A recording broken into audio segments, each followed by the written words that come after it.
जय श्री राम। रावण की लंका जलाने की कहानी भारतीय महाकाव्य रामायण के सबसे प्रतिष्ठित और मनोरम प्रसंगों में से एक है, जबकि आम तौर पर यह माना जाता है कि हनुमान जी ने अकेले ही लंका में आग लगा दी थी। रामचरितमानस के गहन विश्लेषण से पता चलता है कि यह अग्निकांड 5 के सामूहिक योगदान का परिणाम थी। इस वीडियो का उद्देश्य लंका के विनाश में भगवान राम, रावण के पाप, सीता का संताप, विभीषण का जाप और हनुमान के पिता वायुदेव द्वारा निभाई गई भूमिकाओं पर प्रकाश डालना है। दोस्तों, वीडियो में आगे बढ़ने से पहले आप सभी से निवेदन है, कृपया मेरे चैनल को सब्सक्राइब करके बेल आइकन को ज़रूर प्रेस कर दीजिएगा। तो चलिए वीडियो को आगे बढ़ाते हैं। लंका दहन के बाद जब हनुमान जी वापस श्री राम के पास पहुँचे तो उन्होंने पूछा, मैंने तो आपको सीता की कुशल क्षेम लेने भेजा था, आपने तो लंका ही जला डाली। तब परम बुद्धिमान हनुमान जी ने भगवान राम को उत्तर देते हुए कहा, महाराज, लंका मैंने नहीं बल्कि आप सहित 5 लोगों ने मिलकर जलाई है। आश्चर्य से भगवान राम ने पूछा, कैसे और किन 5 लोगों ने लंका जलाई और मैं कैसे शामिल हूँ? हालांकि यह उलझन भरा लग सकता है, लेकिन लंका दहन में भगवान राम ने अहम भूमिका निभाई थी। हनुमान जी ने कहा, भगवान, सभी को पता है कि बिना आपकी मर्जी के पत्ता तक नहीं हिलता, फिर लंका दहन तो बहुत बड़ी बात है। हनुमान जी ने कहा कि जब मैं अशोक वाटिका में छिपकर सीता माता से मिलना चाह रहा था तो वहाँ पर राक्षसियों का झुंड था, जिनमें एक आपकी भक्त त्रिजटा भी थी। उसने मुझे संकेत दिया था कि आपने मेरे जरिए पहले से ही लंका दहन की तैयारी कर रखी थी।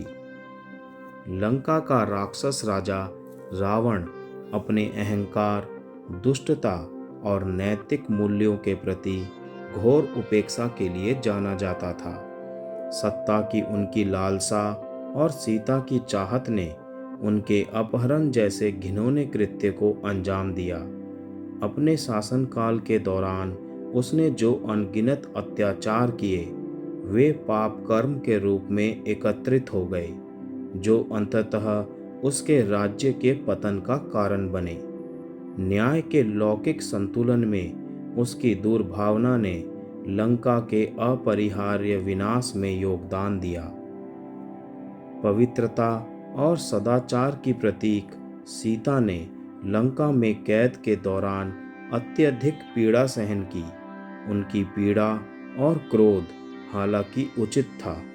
उन्होंने रूपक आग में घी डाल दिया, जिसने राक्षस साम्राज्य को अपनी चपेट में ले लिया। यह समझना आवश्यक है कि उनका क्रोध बदले की कार्रवाई नहीं थी, बल्कि उनकी घायल भावना और रावण के अत्याचार के तहत सभी उत्पीड़ित महिलाओं के सामूहिक दर्द का प्रतिबिंब था। रावण के छोटे भाई विभीषण ने लंका दहन में महत्वपूर्ण भूमिका निभाई।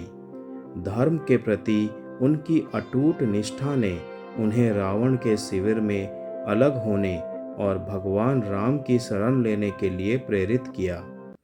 रावण की कमजोरियों और लंका की रक्षा रणनीतियों के बारे में विभीषण द्वारा भगवान राम को समय पर दी गई सलाह आगामी युद्ध के दौरान अमूल्य साबित हुई।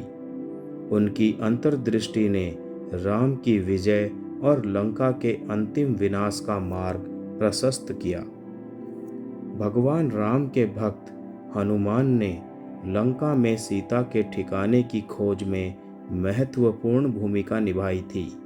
हनुमान जी ने जब लंका में आग लगाई तो इस कृत्य में अनजाने में उनके पिता वायुदेव भी शामिल थे, जिनकी हवा ने आग की लपटों को तेज कर दिया।